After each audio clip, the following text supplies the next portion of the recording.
Alright, we're here in the main sewer line clean out. What we're looking at here is the connection to the city main. This is the actual city sewer line right there, which is an 8-inch sewer line. That is the straddle onto the sewer, which looks like it's in good condition. We're just going to keep coming further back. Start to go underwater right here, so I'm gonna go ahead and pause the video and locate that. Alright, we're gonna start coming back again. We located that out in the street.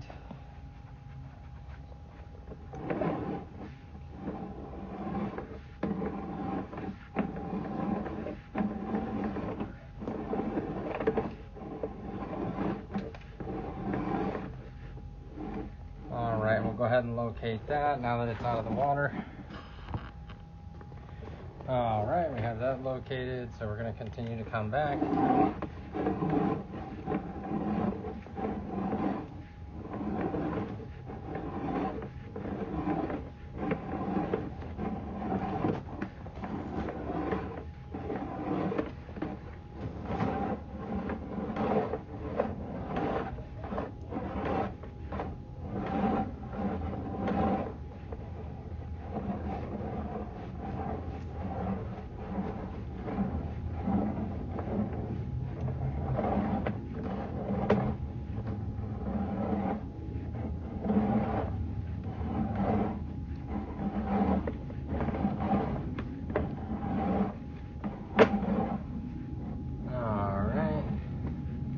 Transition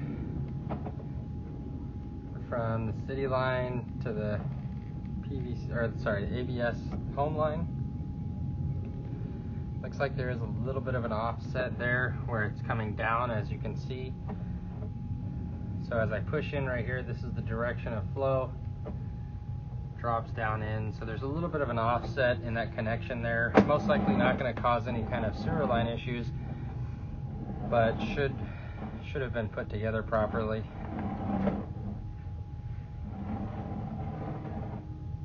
Looks like we have some sort of a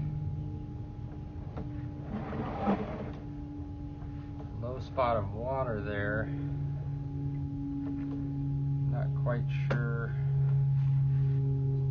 why. It looks like a little bit of a cesspool, but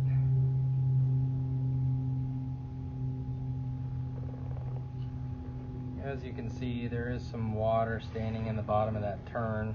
I don't really like too much.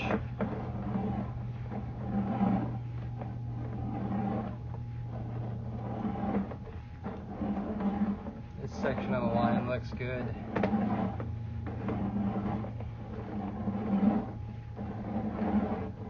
There's another turn right there that looks good.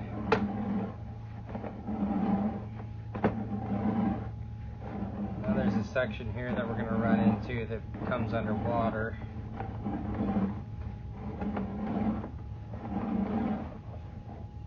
Right about there. So what we're going to do is locate where it's not in water. That way we can get an idea of where the low spot is. Be right back after locating. Alright, we've located where that problem comes in.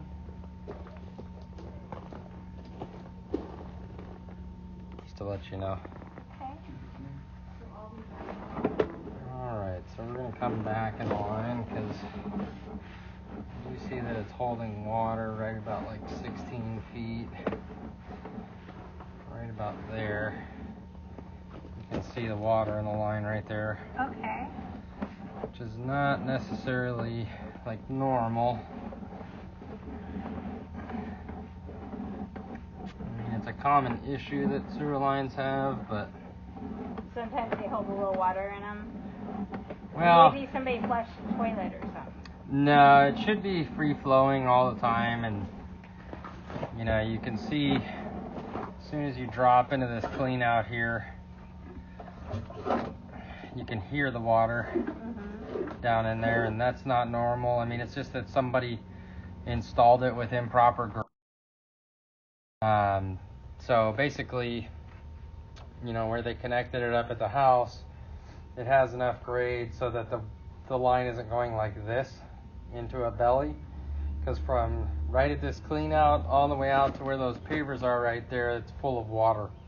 Like where the pavers are at, it's deep enough to where it would have grade in between if it was connected properly at the house and that area over there. But because they didn't put the proper grade on it, it's a belly where everything, just kind of sits in the bottom of that belly. So, I mean, you can see when we push in, it's just completely full of water. And wouldn't that all have to be inspected though by the city, that grade, at time of build? Well, it should have been. I mean, but a lot of the times they're not really gonna. They should, but not all the time they do it. You know what I mean? It's like they're more worried about like the pressure test and making sure that it's not leaking. So what's the ramification of having water in that? Well, basically all that we can do is. I mean, what's the bad thing about having water in it? Well, because you see how like when it's in the water, you see all that debris that's floating around in there. Mm-hmm. That's basically just toilet paper and any kind of debris that's just going to float in water. And what happens is over time, right in like the middle of where this low spot is, this toilet paper and all that debris is going to settle down in that middle point, and then it's going to block up the line because it's having to go down and then come back up again, and that solid debris doesn't, actually